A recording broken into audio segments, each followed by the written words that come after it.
خداوند کے زندہ اور پاک کلام میں سے سلاطین کی دوسری کتاب، اس کا 13واں باب۔ اور شاہ یہودا اخزیہ کے بیٹے یوآس کے 23ویں برس سے یاہو کا بیٹا یہوآخز سامریہ میں اسرائیل پر سلطنت کرنے لگا، اور اس نے 17 برس سلطنت کی، اور اس نے خداوند کی نظر میں بدی کی اور نبات کے بیٹے یروبعام کے گناہوں کی پیروی کی، جن سے اس نے بنی اسرائیل سے گناہ کرایا۔ اس نے ان سے کنارہ نہ کیا، اور خداوند کا غصہ بنی اسرائیل پر بھڑکا، اور اس نے ان کو بار بار شاہ ارام ازائیل اور ازائیل کے بیٹے بن ہدد کے قابو میں کر دیا۔ اور یہوآخز خداوند کے حضور گڑ گڑایا، اور خداوند نے اس کی سنی، کیونکہ اس نے اسرائیل کی مظلومی کو دیکھا کہ ارام کا بادشاہ ان پر کیسا ظلم کرتا ہے، اور خداوند نے بنی اسرائیل کو ایک نجات دینے والا عنایت کیا، سو وہ ارامیوں کے ہاتھ سے نکل گئے، اور بنی اسرائیل پہلے کی طرح اپنے ڈیروں میں رہنے لگے۔ تو بھی انہوں نے یروبعام کے گھرانے کے گناہوں سے، جن سے اس نے بنی اسرائیل سے گناہ کرایا، کنارہ کشی نہ کی، بلکہ انہی پر چلتے رہے، اور یسیرت بھی سامریہ میں رہی۔ اور اس نے یہوآخز کے لیے لوگوں میں سے صرف 50 سوار اور 10 رتھ اور 10,000 پیادے چھوڑے، اس لیے کہ ارام کے بادشاہ نے ان کو تباہ کر ڈالا اور روند روند کر خاک کی مانند کر دیا۔ اور یہوآخز کے باقی کام اور سب کچھ جو اس نے کیا، اور اس کی قوت، سو کیا وہ اسرائیل کے بادشاہوں کی تواریخ کی کتاب میں قلم بند نہیں؟ اور یہوآخز اپنے باپ دادا کے ساتھ سو گیا، اور انہوں نے اسے سامریہ میں دفن کیا، اور اس کا بیٹا یوآس اس کی جگہ بادشاہ ہوا۔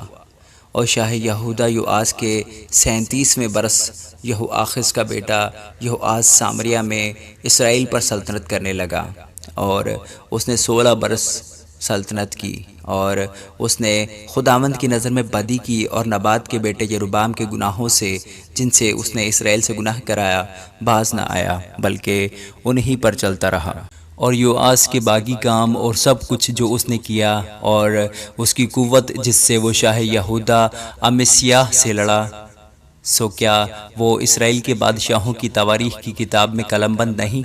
اور یوآس اپنے باپ دادا کے ساتھ سو گیا، اور یروبعام اس کے تخت پر بیٹھا، اور یوآس سامریہ میں اسرائیل کے بادشاہوں کے ساتھ دفن ہوا۔ اور الیشا کو وہ مرض لگا جس سے وہ مر گیا، اور شاہ اسرائیل یوآس اس کے پاس گیا اور اس کے اوپر رو کر کہنے لگا، اے میرے باپ، اے میرے باپ، اسرائیل کے رتھ اور اس کے سوار۔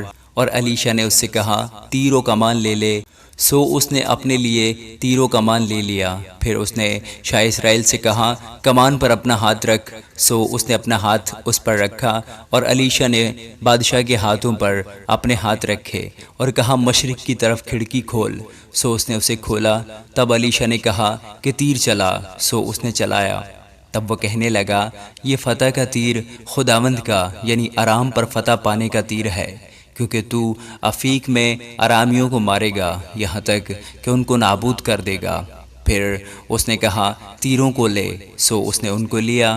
پھر اس نے شاہ اسرائیل سے کہا، زمین پر مار۔ سو اس نے 3 بار مارا اور ٹھہر گیا۔ تب مرد خدا اس پر غصہ ہوا اور کہنے لگا کہ تجھے 5 یا 6 بار مارنا چاہیے تھا، تب تو ارامیوں کو اتنا مارتا کہ ان کو نابود کر دیتا، پر اب تو ارامیوں کو فقط 3 بار مارے گا۔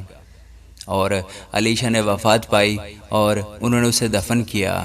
اور نئے سال کے شروع میں مواب کے جتھے ملک میں گھس آئے، اور ایسا ہوا کہ جب وہ ایک آدمی کو دفن کر رہے تھے تو ان کو ایک جتھا نظر آیا، سو انہوں نے اس شخص کو الیشا کی قبر میں ڈال دیا، اور وہ شخص الیشا کی ہڈیوں سے ٹکراتے ہی جی اٹھا اور اپنے پاؤں پر کھڑا ہو گیا۔ اور شاہ ارام ازائیل یہوآخز کے عہد میں برابر اسرائیل کو ستاتا رہا، اور خداوند ان پر مہربان ہوا، اور اس نے ان پر ترس کھایا، اور اس عہد کے سبب سے جو اس نے ابراہیم اور اسحاق اور یعقوب سے باندھا تھا، ان کی طرف التفات کی، اور نہ چاہا کہ ان کو ہلاک کرے، اور اب بھی ان کو اپنے حضور سے دور نہ کیا۔